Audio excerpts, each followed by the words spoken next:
How many past dates data has to be displayed for regularisation? ఎన్ని regularisation data ఎన్ని past డేట్స్కి create చేయాలి అనేది ఈ ఆప్షన్. ఇక్కడ మనం 1 మంత్ మోస్ట్లీ 30 days, లేదా మనకి ఇంకొక అంటే మనం ఎక్కువ లేట్ పేరోల్ లేట్ చేస్తాం అనుకోండి, ఒక 40 days పెట్టుకోను. అలా మనకి ఎన్ని ఫాస్ట్ డేట్స్ డేటా కావాలనుకుంటే అన్ని ఫాస్ట్ డేట్స్ డేటా డిస్ప్లే అవుతుంది. 40 days పెట్టాం అనుకోండి, 40 daysది డిస్ప్లే అవుతుంది. నెక్స్ట్ పాలసీ, ఇది ఎంప్లాయీ డీటెయిల్స్ వాళ్ళు ఎడిట్ చేయాలా లేదా అనేది. కొన్ని ఆర్గనైజేషన్స్ ఎంప్లాయీ డీటెయిల్స్ ఎడిషన్ అనేది కంపల్సరీ మెయిన్ మేనేజ్మెంట్ పర్మిషన్తో వాళ్ళ లాగిన్లో ఎడిట్ చేయాల్సి ఉంటుంది. మనం ఇక్కడ ఎస్ఆర్ నో ఆప్షన్స్ ఇచ్చాము. ఎస్ పెట్టుకుంటే ఎంప్లాయీ ఎడిట్ చేసుకుంటాడు వాళ్ళ పర్సనల్ లాగిన్లో, అది డేటాబేస్లో అప్డేట్ అవుతుంది. అందరికీ హెచ్ఆర్కి మెయిన్ అడ్మిన్ వాళ్ళకి కూడా అప్డేట్ అయిపోతుంది. నో పెట్టామనుకోండి, ఆ ఎంప్లాయీ మనకి ఇన్ఫార్మ్ చేసి అక్కడ హెచ్ఆర్ మేనేజర్ చేత కానీ లేకపోతే అడ్మిన్ ద్వారా కానీ అప్డేట్ చేసుకోవాలి. ఇక్కడ నో ఉన్నప్పుడు ఎంప్లాయీకి ఎడిట్ ఆప్షన్ అనేది రాదు, అన్ని డిజేబుల్లో ఉండిపోతాయి. నెక్స్ట్ ఆప్షన్ వచ్చేసి is default punch out time to be populated if out punch is missed. ఒక ఎంప్లాయీ అవుట్ పంచ్ వేయటం మర్చిపోయాడు అనుకోండి, అది బయోమెట్రిక్ ద్వారా కావచ్చు, లైట్ యాప్ ద్వారా కావచ్చు, లేదా సిఆర్ఎం యాప్ ద్వారా కావచ్చు. అతనికి షిఫ్ట్లో అవుట్ టైం ఉంటుంది కదా, షిఫ్ట్లో అవుట్ టైము, ఆ అవుట్ టైము ఆటోమేటిక్గా అప్డేట్ అవ్వాలా అనేది ఈ ఆప్షను. ఎస్ పెట్టుకుంటే అప్డేట్ అవుతుంది, లేదు అనుకుంటే నో అవుతుంది. అది నో పెట్టుకున్నప్పుడు రెగ్యులరైజేషన్లో రికార్డ్ వస్తుంది. హెచ్ఆర్ మేనేజర్ కానీ రిపోర్టింగ్ మేనేజర్ కానీ దాన్ని అప్డేట్ చేయాలి.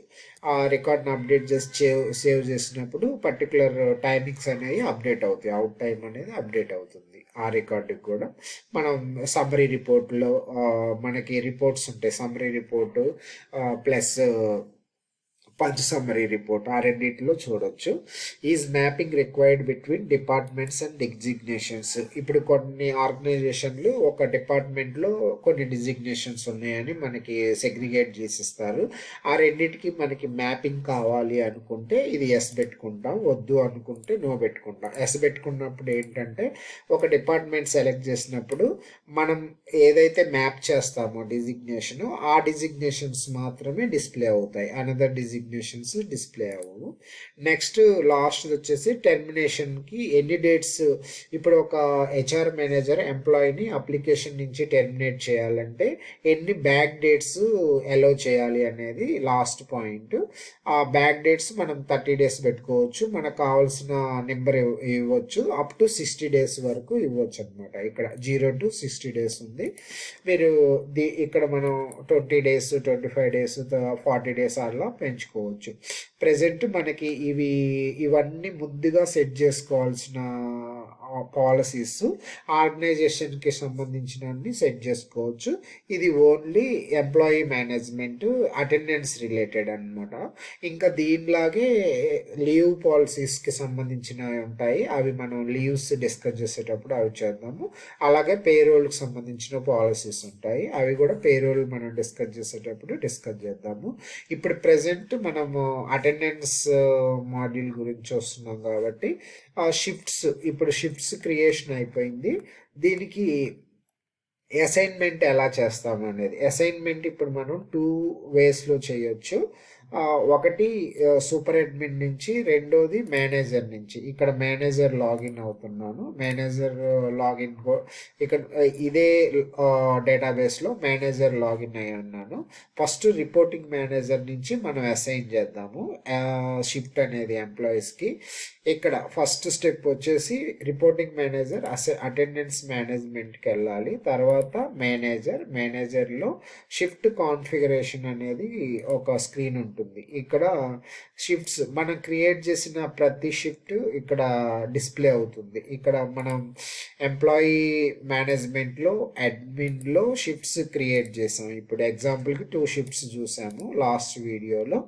ఆ షిఫ్ట్స్, ఇక్కడ ఉన్న షిఫ్ట్స్ అన్నీ మనకి రిపోర్టింగ్ మేనేజర్లో షిఫ్ట్ కాన్ఫిగర్ దాంట్లో చూపిస్తుంది. మనం ఇక్కడ 8 AM నుంచి 9 PM అనే ఒక షిఫ్ట్ సెలెక్ట్ చేసుకున్నాం, డేట్ సెలెక్ట్ చేస్తాం. మనకు కరెంట్ డేట్ నుంచి ఎనేబుల్ ఉంటుంది.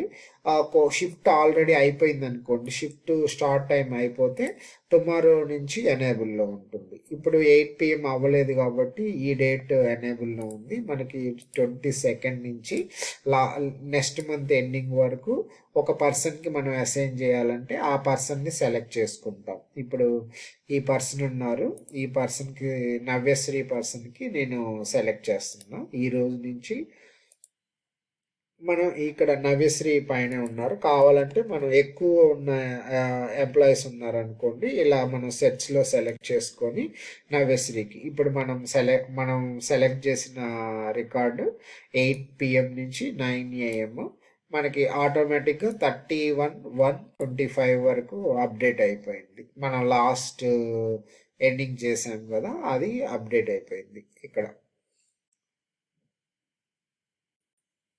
నెక్స్ట్ ఇది వచ్చేసి రిపోర్టింగ్ మేనేజర్లో షిఫ్ట్ అసైన్మెంట్ చేయటము. ఇంకా మనకి ఫ్లెక్సిబుల్ షిఫ్ట్ కూడా యాక్టివేట్ అవుతుంది. ఇక్కడ మనం HR పాలసీస్లో ఫ్లెక్సిబుల్ షిఫ్ట్ యాక్టివేట్ చేసామనుకోండి, ఎగ్జాంపుల్కి ఎవరైనా మనకి ఒక టైంలో రారు అనుకున్నప్పుడు మనం ఎస్ పెట్టుకొని మినిమం అవర్స్ 8 hours వర్క్ చేయాలి అప్డేట్ చేసామనుకోండి, అది ఫ్లెక్సిబుల్ షిఫ్ట్ అప్డేట్ అవుతుంది ఇక్కడ.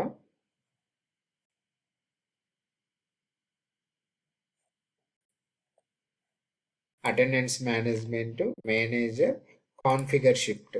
ఇక్కడ మనకి ఫ్లెక్సిబుల్ షిఫ్ట్ అనేది ఇక్కడ అప్డేట్ అవుతుంది. ఇక్కడ మీరు ఫ్లెక్సిబుల్ షిఫ్ట్ ఇక్కడ షిఫ్ట్లోకి వస్తుంది. ఇక్కడ మనం డేట్స్ సెలెక్ట్ చేసుకుంటాం, ఎక్కడి నుంచి ఎక్కడి వరకు అనేది. ఇంకొక పేరు భవ్యకి సెలెక్ట్ చేసామనుకోండి, సబ్మిట్.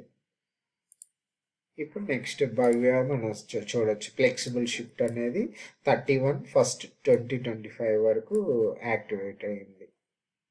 ఇలా మనం మేనేజర్ నుంచి షిఫ్ట్ అసైన్మెంట్ అనేది చేస్తాము. నెక్స్ట్ ఇంకొక వే ఉంటుంది. ఇప్పుడు నేను సూపర్ అడ్మిన్ లాగిన్కి వచ్చాను. సూపర్ అడ్మిన్ లాగిన్లో attendance management attendance management, admin, shift configuration. ఇక్కడ డిపార్ట్మెంట్ వైజ్ ఉంటుంది. ఇప్పుడు మనం సేల్స్ సెలెక్ట్ చేసాం. సేల్స్ డిపార్ట్మెంట్లో ఉన్న ఎంప్లాయీస్ అందరూ వస్తారు. ఎంప్లాయీస్ అందరికి మనము ఇక్కడ అంటే ఒకరికి ఉందనుకోండి షిఫ్ట్, ఆ షిఫ్ట్ సెలెక్ట్ చేసుకుంటాము. 10:30 to 7:30 సెలెక్ట్ చేశాను, 22. నెక్స్ట్ జనవరి ఎండింగ్ వరకు మనకు కావాలి అనుకుంటే అందరికీ సెలెక్ట్ చేసుకోవచ్చు. అందరికీ అదే షిఫ్ట్ అనుకోండి, అది సెలెక్ట్ చేసుకోవచ్చు.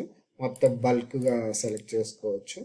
లేదు మనం ఒకరికే పెట్టాలి అనుకుంటే ఒకరిని సెలెక్ట్ చేసుకోవచ్చు. సూర్య కే సెలెక్ట్ చేసి అప్డేట్ చేస్తాం. మనం మళ్ళీ ఒకవేళ చెక్ చేసుకోవాలనుకుంటే సూర్య ఇక్కడికి 31/01కి అప్డేట్ అవుతుంది వాళ్ళ రికార్డు. ఇలా మనం 2 ways నుంచి మన షిఫ్ట్ అనేది ఎంప్లాయీస్కి అసైన్ చేసుకోవచ్చు. నెక్స్ట్ వాళ్ళ లాగిన్లో వాళ్ళకి ఇక్కడ అటెండెన్స్, ప్రతి ఒక్క ఎంప్లాయీ వెబ్లో లాగిన్ అయ్యాడు అనుకోండి, వాళ్ళకి ఇక్కడ కరెంట్ షిఫ్ట్, నెక్స్ట్ షిఫ్ట్ అని ఇక్కడ 2 కనిపిస్తాయి. ఇప్పుడు రెడ్డి అనే లాగిన్ మేనేజర్ది, ఇతనికి ఒక షిఫ్టే ఉంది. ఇంకొక షిఫ్ట్ పెట్టాలనుకోండి మనం,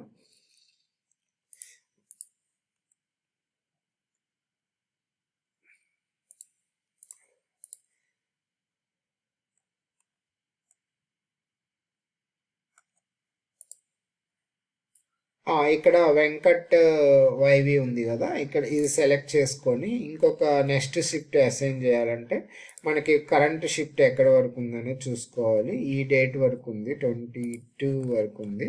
ఇక్కడ మనము నెక్స్ట్ షిఫ్ట్ వచ్చేసి 10:30 AM, నెక్స్ట్ 23 నుంచి 31st ఇది పెట్టాము. మనం ఇక్కడ అప్డేట్ చేసాం. ఇప్పుడు ఈ పర్సన్కి రేపటి నుంచి ఒక కొత్త షిఫ్ట్ అనేది అసైన్ చేసాము.